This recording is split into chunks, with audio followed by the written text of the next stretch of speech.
ఈ జన్మమే రుచి చూడడానికి దొరికెరా. Hi hello welcome to my channel. నా ఛానల్ ఇంకా సబ్స్క్రైబ్ చేసుకోకపోతే సబ్స్క్రైబ్ చేసుకోండి. ఐ హోప్ మీరు సబ్స్క్రైబ్ చేసుకుంటారనుకుంటున్నాను. యాక్చువల్లీ వాళ్ళ వీడియో వచ్చేసి గుత్తొంకాయ కర్రీ చేస్తున్నా. సో ఆ గుత్తొంకాయ కర్రీ ఎలా చేయాలో నేను మీకు ఈ వీడియోలో అయితే చూపించేస్తాను. సో ఎప్పుడు నేను మసాలాని సెల్ఫ్ ప్రిపేర్ చేసుకుంటాను కదా, ఆల్రెడీ ప్రీవియస్ వీడియోస్లో కూడా మీరు చూసే ఉంటారు.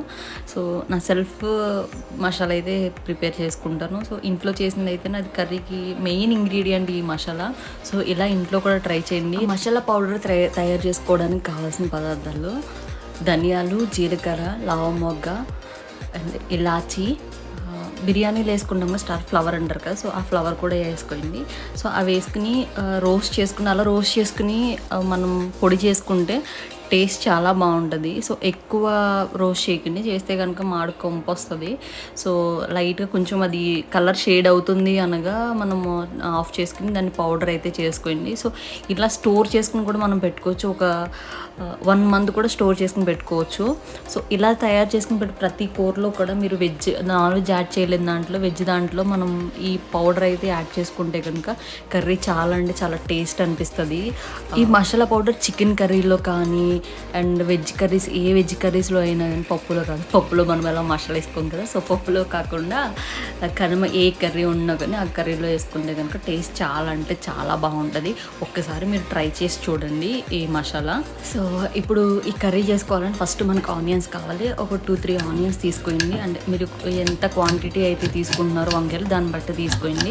ఎక్కువ తీసుకున్నా కానీ గ్రేవీ ఎక్కువ వస్తుంది, సో స్వీట్ కూడా అనిపిస్తుంది. సో అందుకని చెప్పేసి క్వాంటిటీ ఎంత అయితే అంతే తీసుకోండి. సో దాన్ని ఆ ఆనియన్స్ని పేస్ట్ కింద చేసుకోండి. కొంతమంది కట్ చేసుకుని ముక్కల కింద కూడా వేసుకుంటారు, బట్ దానికన్నా ఇది గుత్తొంకాయ కాబట్టి సో పేస్ట్ చేసుకుని పెట్టుకుంటే బాగుంటుంది. ముక్కల కింద చేసుకుని చిన్న చిన్న ఆనియన్స్ ముక్కల కింద చేసుకుని పెట్టుకుంటే కనుక సో అంత పెద్ద టేస్ట్ అనిపించదు. సో ఇలా చేసుకుని పెట్టుకుంటేనే కొంచెం వంకాయలు మనం కోసుకుని మధ్యలోని మొత్తం గ్రేవీ అంతా పెట్టుకుంటాం కదా, మనం ఏదైతే ప్రిపేర్ చేసుకున్నామో masala powder and onions paste, so అదంతా కలిపి మనము దాంట్లో ముద్ద కింద పెట్టుకుంటాము. సో అందుకని చెప్పేసి అలా కట్ చేసుకోవడం కన్నా ఇట్లా పేస్ట్ చేసుకుని పెట్టుకుంటే చాలా బాగుంటుంది. సో ఆ పేస్ట్ చేసుకున్న తర్వాత నెక్స్ట్ వంకాయలు అయితే తీసుకుందాం. యాక్చువల్లీ వంకాయలు ఇక్కడ ఎలా ఉంటాయి అంటే నాకు ఎప్పుడు మన ఇండియా వంకాయలు అయితే అనిపించవు, కొంచెం చేదు ఎంతో కొంత చిరుచేదు అనేది వస్తుంది. సో లోపల కూడా మోస్ట్లీ గింజలు మట్టికి కంపల్సరీ ఉంటాయి. ఎక్కడో ఫ్రెష్గా అప్పటికప్పుడు వచ్చినాయేమో ఇవి ఉంటాయేమో, కానీ అందులోకి మేము ఇప్పుడు ఈ ఆర్డర్ పెట్టాము, వెళ్ళి తీసుకుని చెక్ చేసుకుని తీసుకున్న వంకాయలు అయితే కాదు, డైరెక్ట్ మేము ఇంకా అల్లూరు నుంచి మేము ఆర్డర్ అయితే పెట్టుకున్నాము. సో మ్యాక్సిమం కోసం ప్రతి వంకాయలో కూడా సీడ్స్ అనేవి ఉన్నాయి. అదే మన ఇండియాలో అయితే కనుక సీడ్స్ అవి మంచిగా లేతగా ఉంటాయి, బాగుంటాయి.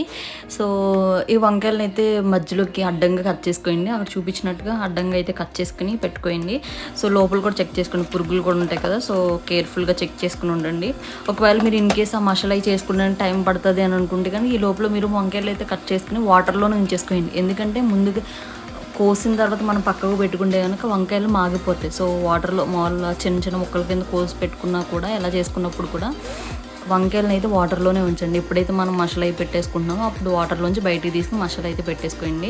సో ఇందాక ప్రిపేర్ చేసి పెట్టుకున్నాం కదా మసాలా, ఆనియన్ పేస్ట్, దాంట్లో ఉప్పు కారం వేసి అంతకు ముందు మనం చేసుకున్న పౌడర్ ఉంది కదా అవి కూడా మనం ఇందాక గుత్తి వంకాయల కింద అడ్డంగా కోసుకున్నాం కదా, సో దాంట్లో అయితే పెట్టుకోవాలి. చాలామంది డైరెక్ట్ ఆ పేస్ట్ని దాంట్లో వేసేసి ఆనియన్స్ ఆ పేస్ట్ని వంకాయలు అయితే పెట్టరు, అలా కాదు, ఇట్లా పెట్టి చూడండి. పెట్టి ఇలా చేస్తే కనుక టేస్ట్ చాలా బాగుంటుంది.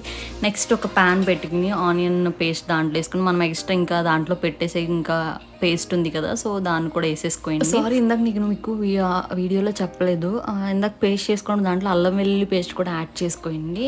అండ్ ఒక 5 to 10 minutes వంకాయలు మగ్గిన తర్వాత కొంచెం చూసుకుని వాటర్ అయితే యాడ్ చేసుకోవాలి. మన ఇండియాలో అయితే కొంచెం వాటర్ తక్కువ వేసుకున్నా పర్లేదు, ఇక్కడ కొంచెం వాటర్ ఎక్కువ వేసుకోవాలని ఉంది. ఎందుకంటే అవి సీడ్స్ అవి ఉన్నాయి కదా, సో కొంచెం గట్టిగా ఉన్నాయి వంకాయలు. సో అందుకని చెప్పేసి నేను వాటర్ అయితే ఎక్కువ వేస్తున్నాను. అదే మన ఇంటికాడ కొంచెం లేతగా ఉన్నాయి అనుకో ఒక 1 గ్లాస్ ఆఫ్ వాటర్ వేస్తే సరిపోతుంది.